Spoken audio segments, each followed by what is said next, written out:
section is the Q&A, and we're going to invite a very special guest up. But just before I introduce that guest up, I just want to make sure you've all signed in to the site where you can post your questions.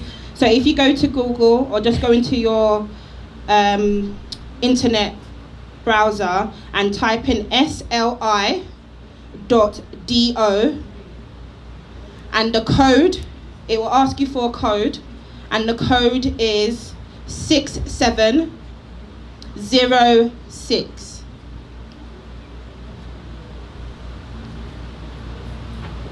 Well, we're your Queenstown Safer Neighbourhood police officers. There's 4 of us. There's 2 of us here and 2 of us at the back there.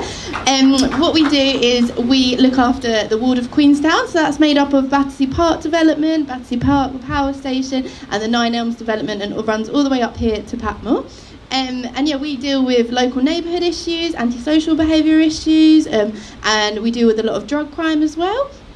And our role is just to help you keep safe in the neighbourhoods. Because if you carry a knife, even if you don't intend to use it, it could be used against you, so it could have injury to others or self-injury to yourself. And obviously we've got the criminal responsibilities, which my colleague Connor here is going to talk a little bit more about carrying a knife, how it affects your family. Obviously one of the ladies here kind of spoke about that, the effect of fear of losing your loved one, or the lack of trust in any of your family members as well carrying a knife, and how it affects your school, as well as pressure on your schooling work and all that anxiety it brings about travelling to school.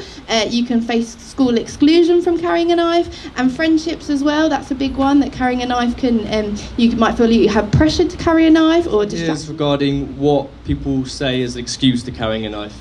So we've got here image and respect. So a lot of people, they feel that they want to carry a knife, or they're encouraged to carry a knife or any sort of weapon to build up their image or build up their respect in their community or their friend group. Like I said here, self-defense. People say that they take a knife out because they feel safer. They feel that they're going to protect themselves. But in reality, if you're carrying a knife, you're more likely to be the victim of a stabbing or a knife injury. Just because if you've got a knife on them, you bring that out, and they have a knife on them as well, they're more likely going to take that out as well.